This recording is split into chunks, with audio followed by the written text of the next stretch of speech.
আজকে মায়ের সাথে আমি রান্না করতে চলে এসেছি প্রতিদিনের মতো। বলে দাও সবাইকে। হ্যাঁ, রান্না করতে এসেছি। কি রান্না হবে বলে দাও আজকে আমাদের? আর ডিম আর ডিম তরকারি হবে। ডিম কথাটা বুবলু একদম ঠিক বলেছে। আজকে যে রান্নাটা করছি তাতে ডিম থাকছে। আজকে করছি এগ ধনিয়া পোলাও, আর সাথে থাকছে রসুনের রায়তা। তো আপনারা পুরো ভিডিওটা দেখতে থাকুন। এই পোলাওটার সাথে কিন্তু এই রসুনের রায়তাটা দুর্দান্ত লাগে। তো এই নতুন বছরেতে আমি চেষ্টা করছি আপনাদের সামনে নতুন নতুন রেসিপিগুলো শেয়ার করার জন্য বা নতুন নতুন রেসিপি নিয়ে আসার জন্য। আপনারা প্লিজ একটু সাপোর্ট করুন, সঙ্গে থাকুন, আর চ্যানেলটিকে সাবস্ক্রাইব করুন, আর সকলের সঙ্গে শেয়ার করুন, লাইক করুন। আপনারা যদি সাপোর্ট না করেন আমরা কিভাবে এগিয়ে যাব বলুন? আপনাদের সাপোর্টেই তো আমাদেরকে এগিয়ে নিয়ে যেতে উৎসাহিত করবে। তো আপনারা সঙ্গে থাকুন আর পুরো ভিডিওটা দেখতে থাকুন। আমাদের বুবলু সোনার কখন কেমন মুড, এই আপনাদের সাথে একটু কথা বললে দিয়ে ব্যাস মায়ের কোলে আবার শুয়ে পড়লো। কই চলো, ওই যাকো পিসিতে সবজি কাটছে, আমরা কাটবো, চলো। তুমি রসুন ছাড়িয়ে দেবে তো? পেঁয়াজ রসুন ছাড়িয়ে দেবে তো? চলো চলো চলো চলো। আমাদের গ্রামের দিকে প্রচণ্ড ঠান্ডা পড়েছে। আপনাদের দিকে কেমন ঠান্ডা পড়েছে কমেন্ট করে জানাবেন। গায়ের চাদর খুলতে পারছি না, এখন 10টা বাজে, রান্নাবান্না যে করতে এসেছে এত হাওয়া দিচ্ছে চাদর খোলাই যাচ্ছে না গা থেকে। উনুনটা জ্বালো না, দেখবে গা গরম হয়ে যাবে, তখন ভালো লাগবে। হ্যাঁ ঠিকই বলেছে। না ছাড়াও, কোনটা ছাড়াবে? পেঁয়াজ? আচ্ছা পেঁয়াজ। আমাকে রসুনের মুখগুলো কেটে দিন ছাড়াই। আর হয়ে যাবে, যা রসুন ছাড়িয়েছে নতুন হয়ে যাবে। এই কটা কি রান্না করবে বললে? রায়তা পোলাও, ধনিয়া এগ পোলাও, আর সাথে থাকছে রায়তা। আমি দুটো একসঙ্গে করে দিয়েছি। রায়তাটা যেমন সে মেখে মেখে খায়, হ্যাঁ হ্যাঁ, ওরকম পোলাওয়ের সাথে রায়তাটা মেখে মেখে খাবে। হ্যাঁ একটু রসুন লাগবে রায়তার জন্য, পোলাওয়ের জন্য একটু লাগবে। বুবু পেঁয়াজ ছাড়িয়ে দিচ্ছে আর আমি রসুনগুলো ছাড়িয়ে নিন। হ্যাঁ রসুনের মুখগুলো কেটে দিন, আমি ঝটঝট করে ছাড়িয়ে নিই, দিয়ে আমি বাটতে শুরু করে দেবো। আর আদাটা একটু পিছিয়ে ছাড়িয়ে দিই, তাহলে আদা রসুনটা আমি কেটে নেবো। ডিমটা সেদ্ধ করতে দিয়ে তুমি বাটতে পারো, তো কাজে গিয়ে যাবে। যাচ্ছে। এটা আবার পিঠে কেমন হেলান দিল দেখুন। সকাল সকাল ঘুম থেকে উঠেছে, ঘুম হবে নাকি সেই জন্য। ঘুম পাচ্ছে নাকি বুবলু? চান ফান করতে হবে। ঘুম পাচ্ছে, চান করে ঘুমাবে। ভাত খাইয়ে দেবো। এখন খাওয়াতে হবে না, মুড়ি ফুড়ি খেলো তো? না এখন নয়, এক্ষুনি কোথায়, এখন চান ফান করবে করবে বলছি, চান ফান করিয়ে আয় ঘুম করে বাবু, চোখ বোঝে। তোমার মেয়ের ঘুমই পেয়েছে গো, সকাল সকাল উঠে পড়েছে, ওই জন্য খালি গায়ে হেলান দিচ্ছে।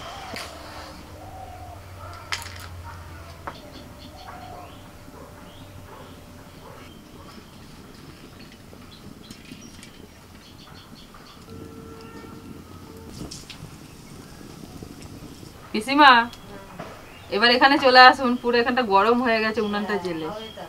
আমি আগে হাতটা সেকে নিই। আর ওটা কি করছে, ঘুমিয়ে পড়লো নাকি? ভালো লাগছে না, ঘুমিয়েই পড়লো। ঘুমো গিয়ে শুয়ে দেবে নিয়ে গিয়ে। ও সকাল সকাল উঠলেই না সেই দিনই ও ঘুমানোর জন্য ওই রকম করে। আর যেদিন একটু বেলা পর্যন্ত ঘুমায় সেদিন আর কিছু বলে না। তারপরে সর্দি করেছে, শরীরটা ভালো লাগছে না বলে ওই জন্য ওরকম।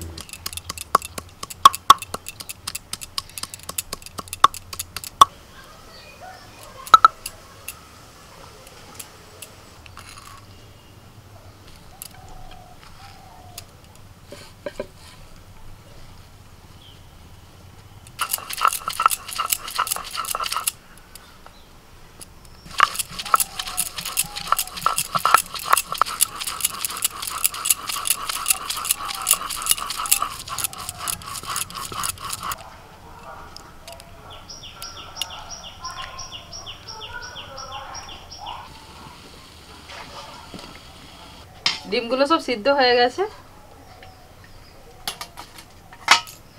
আজকে যে পোলাওটা বানাচ্ছি সেই পোলাওটার জন্য আমি এখানে বাসমতি চাল নিয়েছি। সাধারণত যেটা দিয়ে আমি ফ্রাইড রাইস বা বিরিয়ানি বানিয়ে থাকি, তো সেই চালটাই নিয়েছি পোলাও বানানোর জন্য।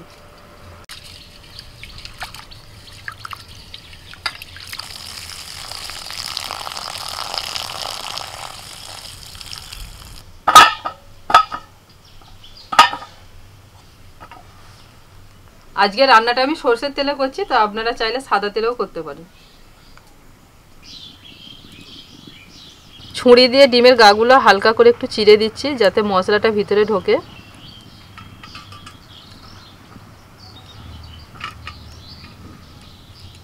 ডিমের মধ্যে একটু লবণ হলুদ মাখিয়ে নেব।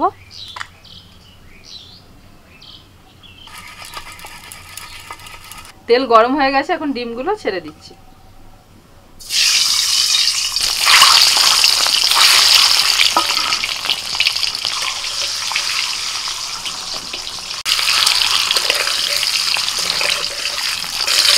ডিমগুলো এরকম হালকা ভেজে আমি তুলে নিচ্ছি। এবার আলুটা ভেজে নিচ্ছি ওই তেলের মধ্যে।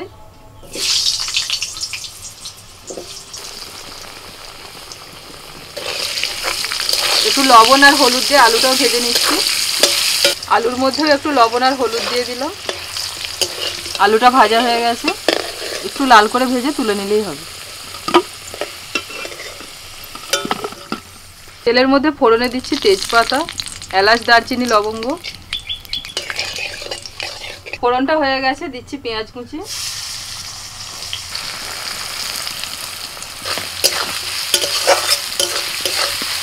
পেঁয়াজের মধ্যে দিয়ে দিচ্ছি লবণ, এতে করে পেঁয়াজটা কিন্তু তাড়াতাড়ি ভাজা হয়ে যাবে, নরমও হয়ে যাবে।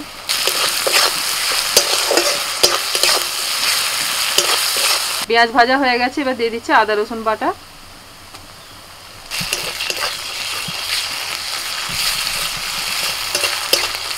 আদা রসুনটা ভেজে নিয়ে দিয়ে দিচ্ছি টমেটো কুচি, আর টমেটোটাকে একদম ছোট ছোট করে কুচিয়ে নিতে হবে।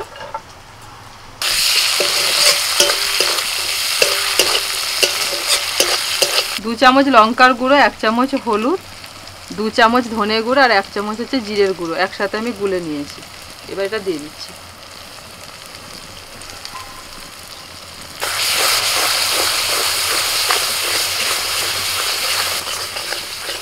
দু চামচ টক দই দিয়ে দিচ্ছি। ছোট চামচ তো, এটা 4 চামচ দিতে হবে।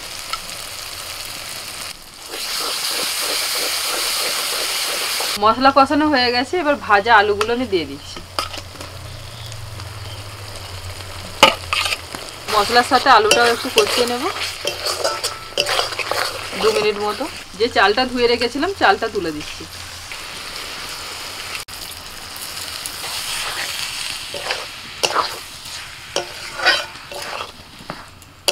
এবার ধনেপাতা বাটা দিয়ে দিচ্ছি।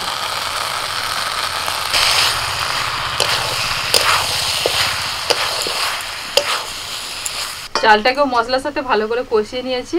এবার আমি জল দিয়ে দিচ্ছি। যে চালটা নিয়েছি 500 গ্রাম চাল নিয়েছি, তো তাতে আমাকে 1 কেজি জল দিতে হবে, মানে ডবল।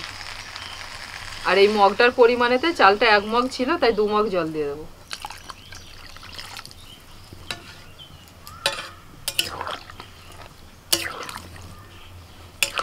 কাঁচা লঙ্কা দিয়ে দিচ্ছি গোটা 5।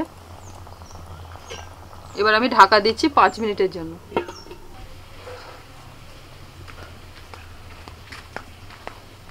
কি গো, কি না হয়ে গেল নাকি? এই তো রান্না বা শেষের দিকে। যেন উনুন জ্বেলেছি, দেখুন ওয়েদার পুরো গরম আছে। বাবা, আপনি তো চাদর সোয়েটার সব জড়িয়ে এসেছেন।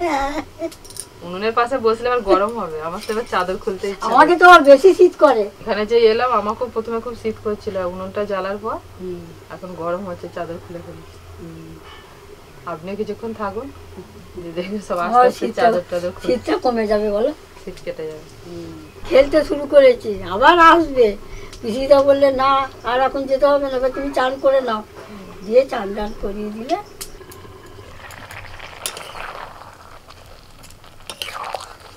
আস্তে আস্তে জলটা কমতে শুরু করেছে, একটু নাড়াচাড়া করে দিলাম। এবার ডিমগুলো দিয়ে দিচ্ছি।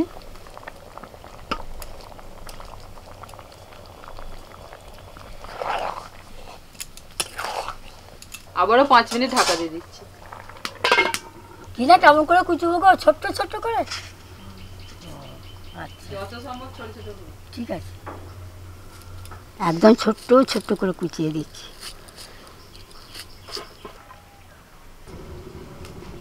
শশাগুলো ছোট ছোট করে কেটে নিচ্ছি।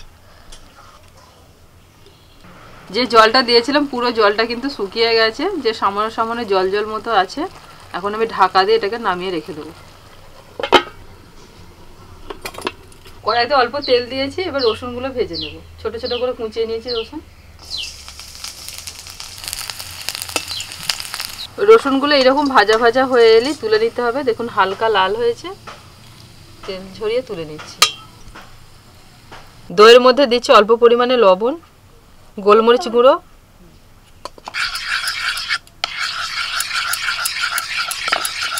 লঙ্কা কুচি, শসা কুচি, সব কিন্তু ছোট ছোট করে কুচিয়ে নিতে হবে, পেঁয়াজ কুচি। এবার ভালো করে এগুলোকে মিশিয়ে নিচ্ছি। আর মা ওখানে ভাজা জিরেটা গুঁড়িয়ে দিচ্ছে। মা হলো জিরে গুঁড়ো না? এই তো আর হয়েই গেছে। এই জিনিসটা খুব সুন্দর গুঁড়োনো যায়, হাতটা কি ভালো, দেখো মুজলাম সঙ্গে সঙ্গে শুকনো হয়ে গেল। এবার দিচ্ছি ভাজা জিরের গুঁড়ো। এবার দিয়ে দিচ্ছি ভাজা রসুন।